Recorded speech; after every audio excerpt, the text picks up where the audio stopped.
Alors, j'espère que vous allez bien. Dans cette petite nouvelle vidéo, on va tout simplement analyser la partie de Magnus Carlsen contre Sergei Karyakin.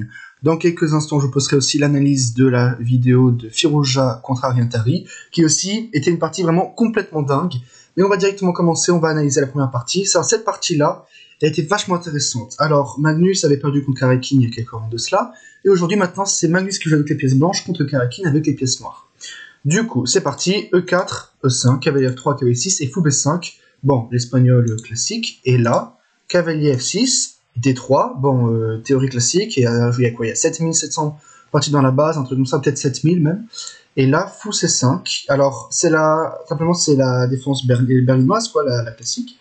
Et fou prend C6, D prend, et petit roc. Alors, jusqu'à là, rien à dire. Le fou développé sur C5, les blancs ont un petit retard de développement. Les noirs vont roquer, mais en fait, justement, c'était la petite nouveauté. Là, dans ce type de position, généralement, les blancs jouent Dame E7, genre Dame D7, Fou D6, même Fou G4 pour directement s'en prendre à la case D4, ou même dans certains cas Roc. Mais Roc, je crois qu'il y a une seule partie dans la base de données. La partie a continué par cavalier prend E5, et après, c'était un peu compliqué, tour E8. Je pense surtout que c'était une faute. Mais en gros, voilà, ça existe. Mais en tous les cas, là maintenant, il y a cavalier E7 qui est joué par Karyakin. Plus tard, l'idée serait éventuellement de dégainer un F5. C3, l'idée c'est de pousser D4. Et H6, il veut empêcher tout type de fou G5 prophylactique. Cavalier BD2, Roc, et cavalier C4. Et ça, c'est une toute nouvelle position. Il n'y a plus aucune partie dans la base. En fait, ce type de position a été atteint par Stepanov Valéry contre Serge Desmarais. En fait, c'est deux maîtres feed voilà, qui jouent plutôt bien. Je crois même que l'un est maître international déjà, mais bref, dans tous les cas. La partie aurait pu continuer par B4, et sur fou là A5, A4, A5, etc. Et du coup, il doit y avoir fou D6 et là D4. Mais dans la partie, il joue cavalier C4. Il veut mettre sous pression le pion E5. Et là, maintenant, il y a une réponse très intéressante de la part de Karyakin. Alors, on pourrait se dire tour E8, qui simplement est un bon coup jouable qui défend le pion. Mais Karyakin va jouer tour E8, et sur B4, il va jouer fou D6. Alors, B4, l'idée, c'est simplement que si le fou par là, tu pousses A4, l'idée c'est de pousser A5 et t'as pas A5 parce que tout simplement il y a... Je pense qu'on peut prendre déjà, et l'idée c'est que si on fou prend A5, tu peux même jouer juste dame B3, tu vas pouvoir attaquer et défendre. Non, pas dame B3, pardon, parce qu'il y a cavalier C5. Je veux dire genre dame C2, ici, et sur un cavalier C5, genre tu défends avec la tour, tu vois. Ou même mieux, cavalier F prend A5, tu défends et t'attaques. Bref, ça c'est à peu près ça. Mais dans la partie... Bon, c'est tout à fait jouable, il n'y a pas de souci. Dans la partie, il a joué fou D6. Et là, maintenant, c'est intéressant. On pourrait se dire, pourquoi pas fou F8. Fou F8 qui semble quand même normal pour défendre. Je pense qu'il aimait juste pas que toutes les pièces soient tellement actives chez lui. Il faut quand même résoudre le problème du cavalier et du fou. Et si le fou sort pas, la tour sort pas. Mais bref, dans la partie, du coup, sur B4, il a joué fou D6. L'idée, c'est que si tu prends, il y a pion prend. Et d'un coup, les noirs se sont dédoublés la structure et ils vont pousser D5 assez vite. Et sur un D4, par exemple, je pense déjà qu'il y a quoi? Il y a... cavalier B6 pour rentrer sur les trous et préparer les 5. Et si tu prends, il y a juste D prend E, et sur un dame prend D8, tour prend D8, cavalier prend E5. Il y a juste, je crois, tour E8, on se venge sur le pion. Et sur F4, tu as F6. Et le cavalier se barre et tu prends E4. Et les noirs sont même déjà mieux. Parce que les blancs ont vraiment un gros retard de développement. Bref, et il y a des trous, mais bref. Autrement dit, c'est pas trop à jouer. Mais bref, il a joué d'abord fou E3. L'idée, c'est simplement qu'il veut on va dire, anticiper un cavalier B6 pour entrer sur case blanche, et il s'apprête à prendre au prochain coup. Là maintenant, on va dire que jouer fou F8, ça n'a aucun sens. Tu viens de perdre un temps avec les noirs, et là on pourrait juste jouer A4, A4 et prendre de l'espace, jouer A5 ou même B5, tu vois, et jouer avec le 4 contre 3 imaginatif, tu vois, et simplement avoir un avantage dans la finale. Il a joué fou 3 et cavalier F8, l'idée il veut juste revenir sur E6 et simplement ouvrir ce fou. Et dans la partie, il a joué cavalier BD2. De nouveau une prophylaxie, il va empêcher un fou G4 qui va tout simplement clouer son cavalier et mettre pression sur la case D4. Et il va jouer D4 au prochain coup.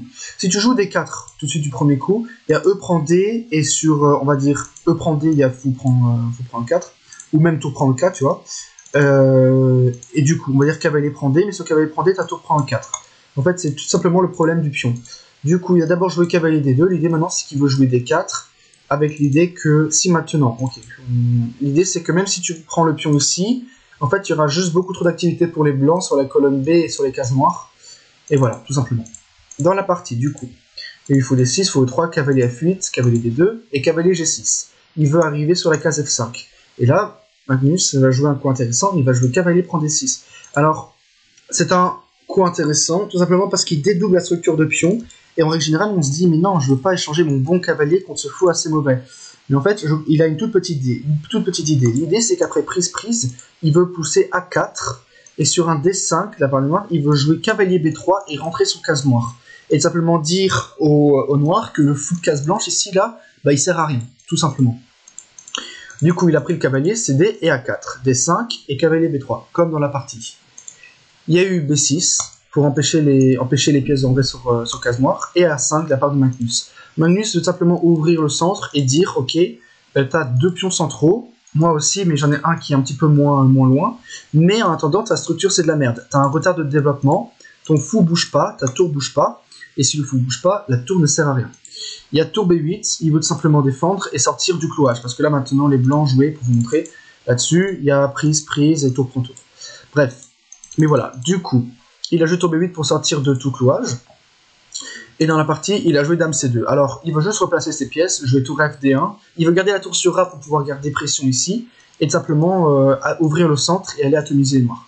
Fou D6, pardon, fou E6 de la part de Karyakin, simplement il veut sortir ses pièces enfin. Et là, tour B1, super coup. Alors, on pourrait se dire, ouais, mais c'est un peu bizarre de bloquer la tour sur la case A1, pourquoi pas jouer tour B1?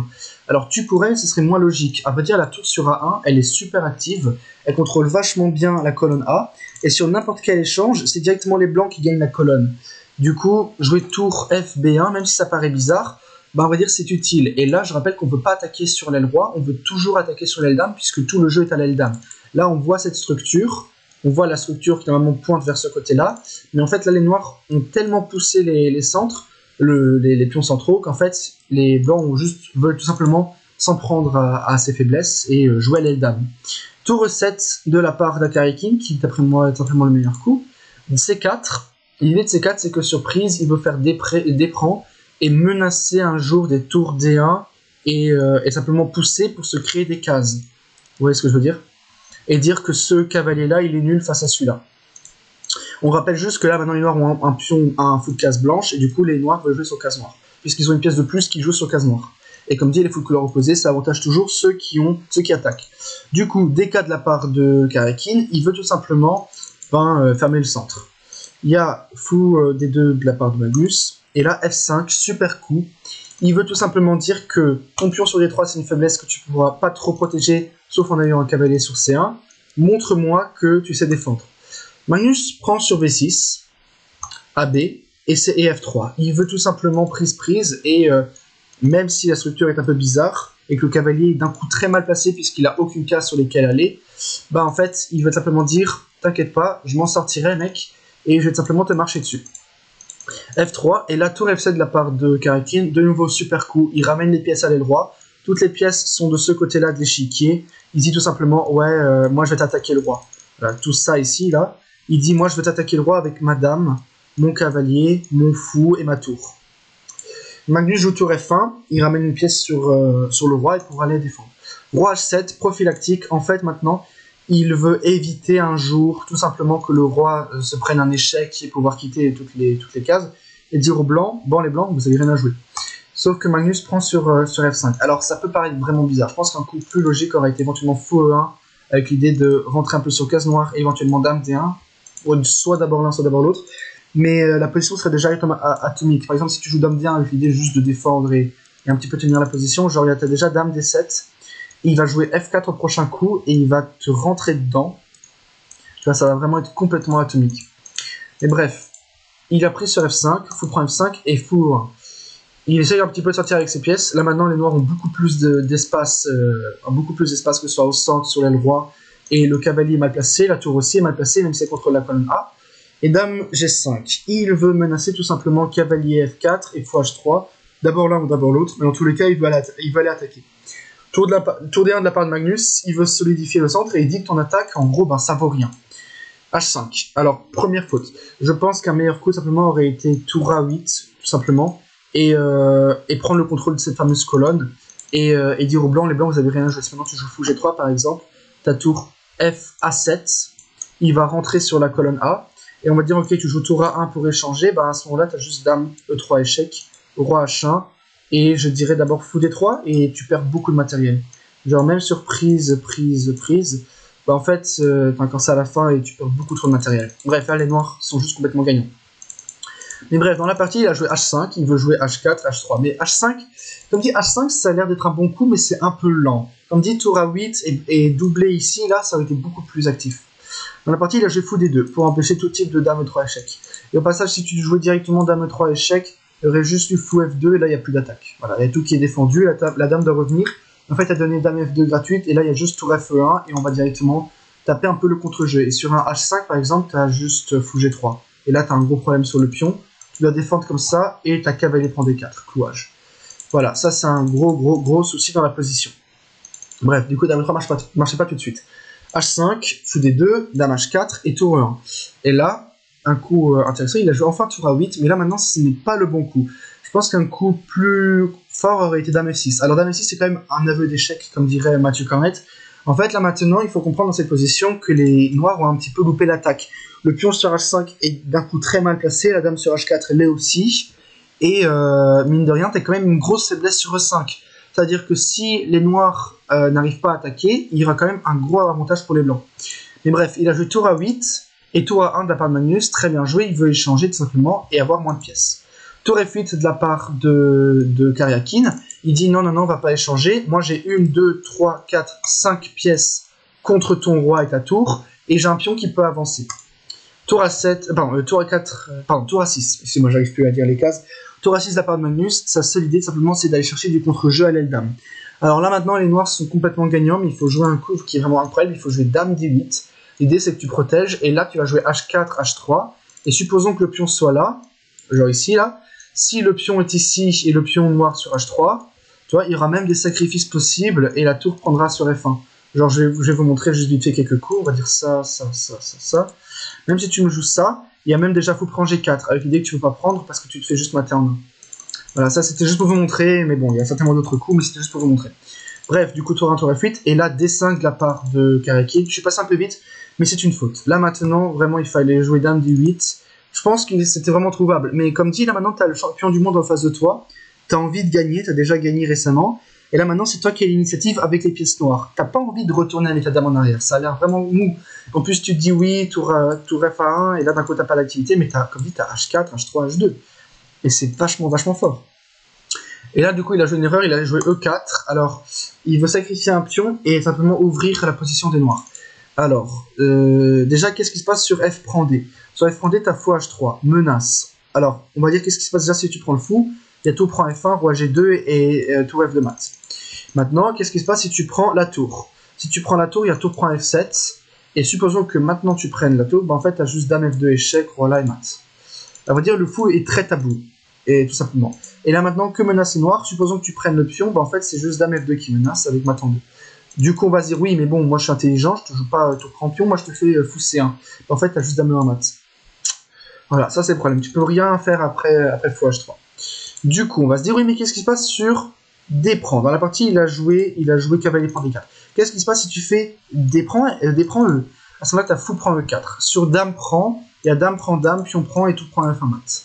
Ça, c'est déjà, c'est vu. Et simplement, tu peux pas prendre du pion parce que tu as mat en main. D'accord. Du coup, on se dit, oui, mais bon, moi, je te joue dame D1, et là, je te menace éventuellement prise un jour.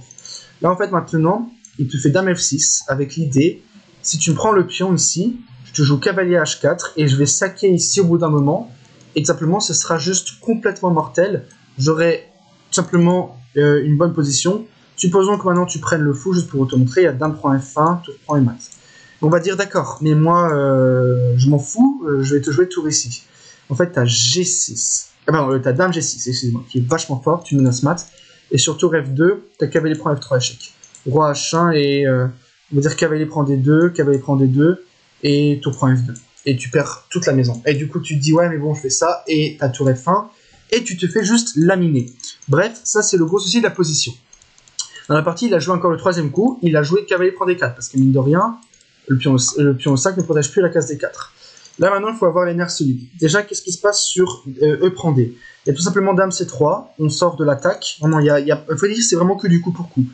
coup par coup. Là maintenant, il faut sortir de l'attaque du pion. T'as pas de case. Hein. Supposons que tu joues dame D1 par exemple. Là, t'as déjà dame prend D4, tu vois. T'es obligé de défendre. Du coup, dame C3. On va dire, ok, tour D7. Fou prend, tour prend. L'idée, c'est de protéger le pion là maintenant. Et là maintenant, les noirs sont quand même mieux après C5. Genre, C5, c'est le seul coup pour empêcher C5. Du coup, BC, BC. Tu vois. Et là, maintenant, les noirs sont quand même beaucoup mieux. Dans la partie, la précédée, il y a eu D prend F. Mais là, comme dit, il aurait dû prendre sur D3. Et tout simplement, la position était vachement, beaucoup trop active avec les noirs. Maintenant, ok, qu'est-ce qui se passe aussi sur, je sais pas moi, D3, comme dans la partie. Bon, en fait, t'as KV prend 5, attaque la dame. Ça, c'est le problème. Du coup, c'est juste mauvais parce que là, en fait, après prise, tu vois, après fou prend, là, maintenant, t'as aucune attaque et tu vas perdre absolument toute la maison et t'as sacrifié 2 pions pour rien. Quoique peut-être même 3. Non, 2. Bref, ça, c'est le gros problème de la position. Mais comme dit, E4, c'est une faute. Et là, il a pris sur F3. Cavalier prend F3. Et fou H3. Alors, c'est un tricks. Là, maintenant, je sais pas ce qui s'est passé à Norway Chess, mais là, il tente que des tricks. Tu peux pas prendre la dame parce qu'elle m'attend 1. Ça, on l'a déjà vu avant. Et tu peux pas prendre ici parce que t'as tour prend F3. Et là, tu te fais complètement mater. Tour prend. Et tu peux plus empêcher mat. Genre, dame ici. Tu vois, la tour qui rentre, le cavalier. Tu peux plus empêcher mat. L'ordinateur donne moins 1 million et quelques. C'est qu'il y a un problème. Et supposons, oui, mais bon, moi je suis intelligent, je te joue, je sais pas, tour A à 1 pour protéger. Et maintenant je te menace prise. Ben, en fait, à tour prend F3, tour prend F3, tour prend F3, pion prend, et dame D4 échec. Et tu perds la tour. Bref, du coup, dans la partie, il a joué fou H3, qui est un tricks. Et là maintenant, il a joué un super coup, il a joué tour F2, qui est le seul coup. Et là maintenant, la position passée de complètement gagnante à complètement égale pour les blancs, simplement parce qu'ils n'ont plus d'attaque. Les noirs n'ont plus d'attaque. Là, tu es à un coup de gagner, tu joues fou E3 et tu es juste complètement gagnant. Tu menaces pas prise parce que tu as tour prend et c'est la même chose, mais tu veux jouer fou E3 et là tu menaces la prise. Et tu peux même menacer déjà du G3 de temps en temps. Et déjà, tu menaces cavalier prend dame. Et là, il va jouer un coup, le carrière king, il va jouer tour prend F3. Alors, le coup n'est pas perdant. Le coup n'est pas perdant, mais c'est pas le meilleur coup. Là maintenant, je pense que le meilleur coup aurait été tout simplement d'accepter que d'une certaine manière tu es un peu perdant.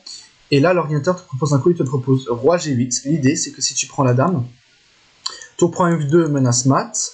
On va dire que tu peux pas prendre parce que tu as tour F1, roi là et cavalier prend H4.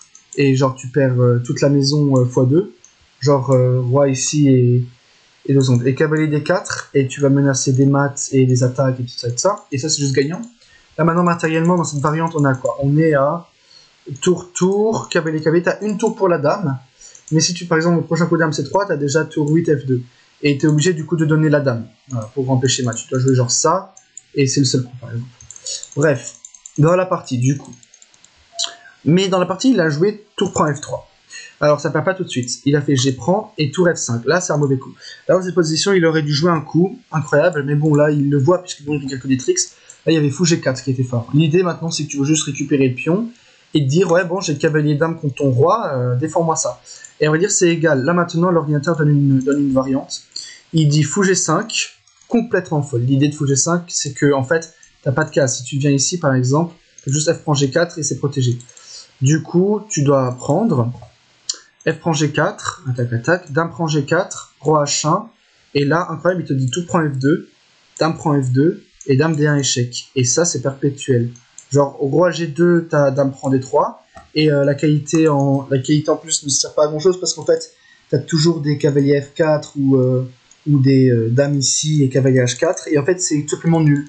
Il y a des perpétuels, c'est incroyable. Bref, du coup, fou G5, dame G5, FG, dame prend G4, roi H1 et tour prend F2. Et ça, c'est complètement égal, du coup. Mais bref, dans la partie, il a joué tour F5, et là, c'est marrant. Mais le coup tour F5 ne menace absolument rien. Tu ne menaces ni de rentrer sur G5. Ta tour, en fait, elle sert à rien. En fait, tu dis juste, ouais, vas-y, tombe dans mon piège, joue-moi ça. Parce qu'à ce moment-là, t'as cavalier F4, et tu vas te prendre ça et mat. Ou presque mat, tu vois, genre ça et mat. Bref, mais vraiment, le coup menace rien. Et là, maintenant, Magnus a répondu d'une super manière, il a joué tout simplement D4. L'idée, c'est de jouer D5 et dire, bon, j'attaque ta tour au passage. Hein. Ça, faut pas négliger. Dame prend D4, et tour A3. Alors, tour A3, l'idée, il veut juste ramener la tour en défense, et jouer tour D3. Il a rendu un peu de matériel. Là, maintenant, il faut quand même qu'on coûte le matériel. Il y a Foufou. Alors, Foufou, tour, cavalier contre tour, et niveau pion, on est égal. C'est-à-dire qu'il y a une qualité nette en plus pour les blancs. Et les noirs n'arrivent pas à mater. Tour F7, tour E3, fou F5, dame C3, dame D8. Et là, maintenant, on va dire, il n'y a plus aucune attaque pour les blancs. Tour E1, Magnus replace juste ses pièces. Là, maintenant, c'est très joli. Il veut juste créer la batterie et jouer dame G5. Tour D3, dame G5, dame prend, fou prend, tour prend C4, tour B2. Et là, en fait, la partie a duré encore quelques coups. Et elle s'est soldée par une victoire de Magnus. Là, maintenant, dans cette position, là, maintenant, Karakin a simplement une qualité en moins. Et il faut que tu te battes avec ça. Alors, un petit piège encore, tu peux pas prendre parce qu'il y a fourchette, hein, bien sûr. Là, maintenant, je pense même que c'est égal, parce que même après ça, prise, là, maintenant, on est dans une fin de couleur opposée. Alors, même si les blancs gagnent un de ces pions-là, ici, ça sert à rien. Ouais, il se passe rien. Bref, mais dans la partie... Il y a eu ça, fou F5, et au passage, si tu me fais ça par exemple, là juste cavalier prend F3 et sur va prendre à ça, et ça c'est égal. Bref, fou E6 et tour E7 de la part de Magnus qui clôture la partie, parce qu'il y a ça, et il y a une attaque sous les deux, et quand tu bouges ton fou par exemple, tu as juste tour A7. Et quand tu mets ton fou 6 pour cadrer en protection, il y a tour A5. Et là du coup, Karakin a abandonné après Roi des 4, Karakin a abandonné tout simplement parce que la partie est complètement perdante, complètement perdue. Voilà, c'était la super partie entre Magnus Carlsen et Karakin. Très bonne revanche de la part de Magnus, qui s'est fait battre par Karakin il y a quelques jours de cela, en jouant une excellente partie, mais bon, il a accepté un sacrifice qu'il fallait pas accepter. Et finalement, je trouve que c'était une partie assez intéressante. Je vais maintenant analyser encore la partie de Firouzja, que je vais peut-être vous sortir ce soir aussi, ou demain, on ne sait pas encore. Dans tous les cas, ça m'amuse de vous analyser des parties, j'espère que ça vous plaît. Si c'est le cas, n'hésitez pas à vous abonner à la chaîne, à partager la chaîne partout autour de vous, ça me fait toujours très très plaisir. Et je vous dis du coup à la prochaine pour une nouvelle vidéo. C'était Loris AK17, et ciao tout le monde.